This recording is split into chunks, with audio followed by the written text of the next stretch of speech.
What's up, guys? So I am coming on here getting you a nice informative video. I just want to go ahead and share something that I think is super important in your daily living, and then also just in your exercise and health fitness journey. It's super important that you keep your body safe. So the goal as a personal trainer is to get you in shape without you injuring yourself, okay? So if you're having a trainer that is injuring you and not really listen to, ow, that hurts, just know that that's not our job. We're actually supposed to help you not have as many injuries and then also teach you the correct ways to do things. So just to let you know that, as a trainer, I've been a trainer for, what, 6 years now? Yeah.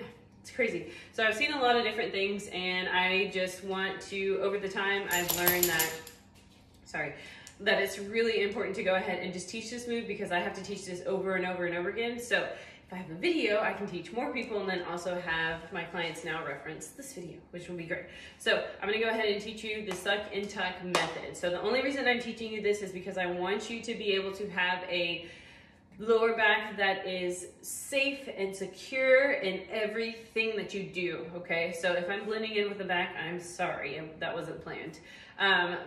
So what we're gonna go ahead and do, I have my shirt tucked in so that you can have a visual, okay?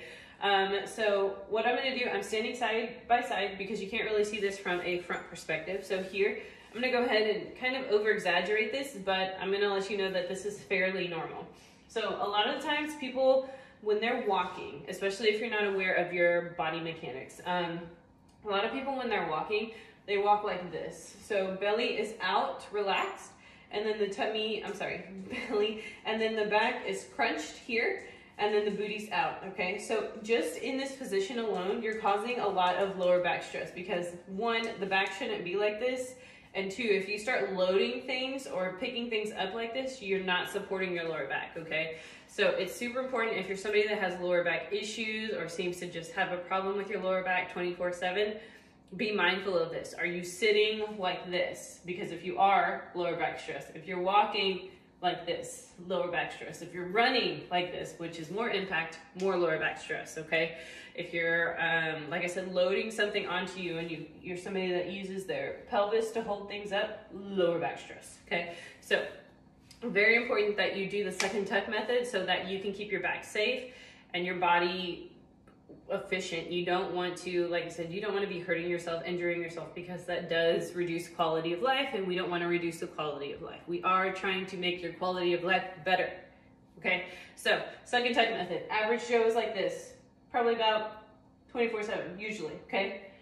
Here, suck and tuck method. All you're doing is sucking in lower gut, so suck in that lower gut, and then at the same time, you're simultaneously tucking in the booty, okay? So if you notice here, my spine is now neutralized. So it kind of looks like, okay, yeah, maybe I've lost a little bit of the oomph in my butt. Who cares? So I'd rather keep my back safe. So here I've neutralized my spine by tucking in my tummy. And then I've also neutralized my spine by tucking in my pelvis. So really this has to do with the pelvis. So this is a pelvic tilt. When you're tilting forward, super common, you don't realize that you're doing it.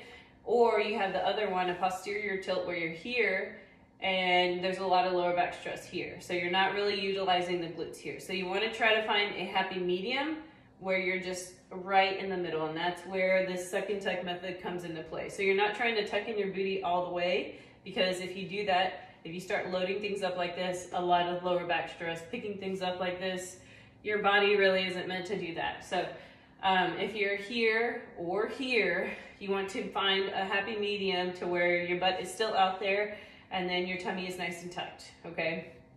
So the reason this is important, because if you're watching this and you're already like, oh, I can tuck in my pelvis here, you're probably already noticing once you tuck in the pelvis that you're actually alleviating a lot of the lower back stress. And this is something that you can do 24/7. So a lot of the times when you're kind of scrolling through social media, or you see somebody with a firm stomach and it's like they always have a firm stomach, they may be bracing themselves, bracing their core without even realizing it, or it's something that they've taught themselves and then just kind of carry throughout their daily living. So not only is this really good for you, like I was saying with your lifts, this is also really good for you during your daily tasks, such as like washing the dishes, picking something up, just because not only are you bracing your core, keeping your lower back safe, but you're also working out your core. So a lot of the times when people have those toned cores, they keep those toned cores because they're consistently bracing their bodies, okay? And when you're consistently bracing your body, your core is just tight all the time. So you're not only getting a little workout at all points in time in the day, but whenever you are lifting things up, you get more of a workout because you're having to stabilize more, but the core is already braced, okay? So a super important method. Anything that you do you can utilize the bracing of the core. So the second tech method. Another thing too that I just recently stumbled upon is that a client of mine did feel like they were bloated, or they looked bloated all the time. And the reason why is because they were walking like an average Joe 24/7, not sucking and tucking. And then when they started practicing that, they realized that not only did they feel stronger, they felt taller, and then they just appeared more confident. So this plays a factor in your balance. This plays a factor in your posture too. It also plays a factor in your balance because you're more tight in the middle. But a lot of this comes into play with your posture. So suck and tuck method, super important. I would go ahead and practice this. If you have a mirror or something that you want to practice this after this is done, you can definitely do that. But just know this is super helpful in anything that you do. So just keep that in mind. If you want to keep your core nice and tight, go ahead and practice this on a daily basis. If you notice you're kind of like slouching or the belly's kind of coming out, like suck and tuck. And then you notice it go down, whoop, suck and tuck. Okay, so just remember, suck and tuck can be taught over time. It may not be, very easy to learn once you first start, but if you keep reminding yourself, eventually it'll become so automatic that you're just walking that way all the time and you don't even realize it because it's already been programmed into your body. This is what I need to do. So yeah, I thought this was going to be super helpful. I think it's very helpful in all the movements that you do and just keeping you from injuring yourself. So I hope you guys enjoy this information. If there's anything else that you'd like for me to talk about, go ahead and comment. Whatever. I like to spread information about your body, keep you safe so that you can have a healthy life. So I hope you guys enjoy, and I will see you guys on the next video. Bye.